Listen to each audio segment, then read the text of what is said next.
Hey guys, it's Vampire Mike from Sega CD Universe, and I wanted to do a quick review on Black Candles. I've seen this cover and this movie over the years numerous times, but never had a chance to see it. A huge thank you to my good friend from Facebook, and outside of Facebook, Chris Kim. He was talking to me about movies. He's a big movie guy, and he said to me, have you seen Black Candles? I think he said he was upgrading it to a newer release. And I said no, but I do actually really like Jose Larraz, who did Rest in Pieces, and my other favorite one was probably Edge of the Axe. I thought Deadly Manor was decent. So he sent me this along with a few other films. You may have seen that in the previous pickups video. And he said, I'll send them to you, you have to review them. So I'm trying to hold up to my end of the bargain here, make sure I don't forget. So Black Candles is a early 80s satanic Euro-sleaze film. I would call it softcore pornography with a, fairly interesting kind of creepy vibe. It's sort of, but not really, has that sort of Wicker Man-y feel to it a little bit, but I really wouldn't compare the films very much. So the plot of the story is the main character's brother is in England in this small town or whatever, and he dies. And they show you at the very beginning how he dies. I don't want to tell you because it's kind of part of the plot. And the sister now goes there to where he was living and to the people he was friends with and tries to figure out what was going on. And she brings her fiance, I believe, with her. I don't think it was her husband. I think it's her fiance. And it starts to unfold that this is a satanic cult. And this comes out fairly early in the film.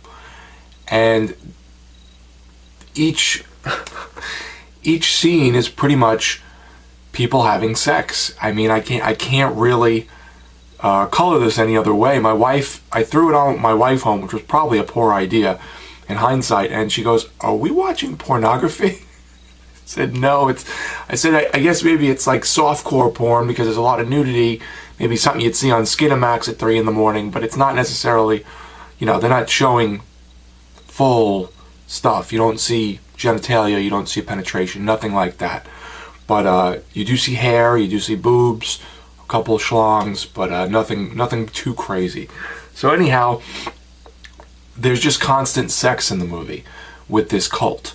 And the sister now starts to kind of get wrapped up to it with her fiance, and that's the point of the story. There are some pretty jarring things happening in the film.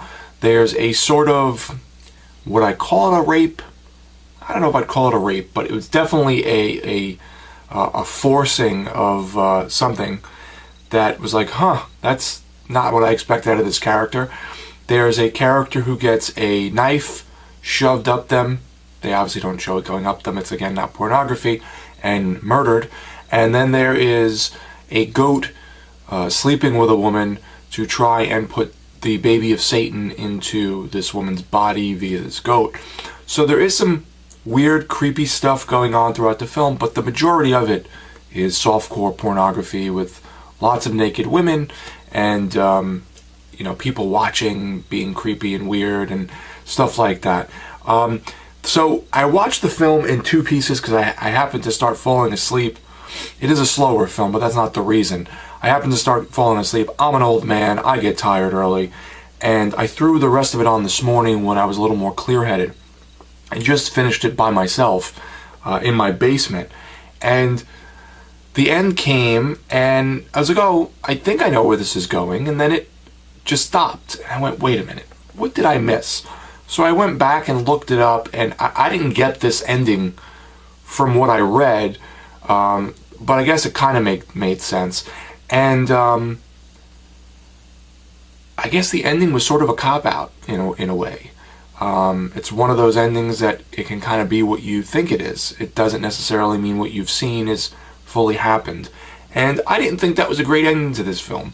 I thought that the movie was fairly interesting. Again, it's very slow, and you have to just not care that it's almost like watching a porn. It's gratuitous nudity with, a semblance of story in the background driving it, but really, let's just show off these naked people. So that's what it sort of reminded me of. Did I love it? No. Did I hate it? No. I liked it. It was cool. I like the setting and the weirdness and the creepy factor of the characters. It's never bad to see a bunch of naked women. As Revenge of the Nerds says, we've got Bush. So it's a decent film. It's not as scary or horror oriented as you maybe would think, but I did like it. So thank you, Chris, for sending me it. And this is one I think I'll revisit eventually and try and watch a little more, maybe look in the background, see if I notice anything, things of that nature. The closest thing I would probably compare it to, but I think that one was a little more fleshed out and story driven, was Satan's Blood, which also has a Vinegar Syndrome release. I think that came out in the 70s. This is from 80, I want to say 82. So I could be wrong about that, but I like the old-fashioned kind of, you know, metal cover with the satanic tones to it. It looks almost like an old album cover from someone. The scan looked good. I thought the quality and the visuals looked very good. It does not have subtitles, which Code Red tends not to do, which pisses me off because I like to watch subtitles in my films in case I miss anything, not necessarily that I want to watch a movie that's not in English. But I am glad that I got this because I do like Jose Ramon Larraz, and I would, you know, I'm very much appreciative that this was added to my collection. Check out Vampires if you haven't seen that. That's another erotic sort of evil movie about these vampire women roaming the countryside. I thought that was a little better. I did like that one a little more. But I also did enjoy what I saw in this. So let me know, guys, what you thought of Black Candles. If you like that satanic, slower film with lots of nudity, I think you'll like this. Most people, I'm going to say, probably will not. But if anything I said sounded interesting, then you may get a kick out of it. So let me know, guys, if you've seen Black Candles, what you thought, or if you do watch it, what you think. It's Vampire Mike from Sega CD Universe. Be good.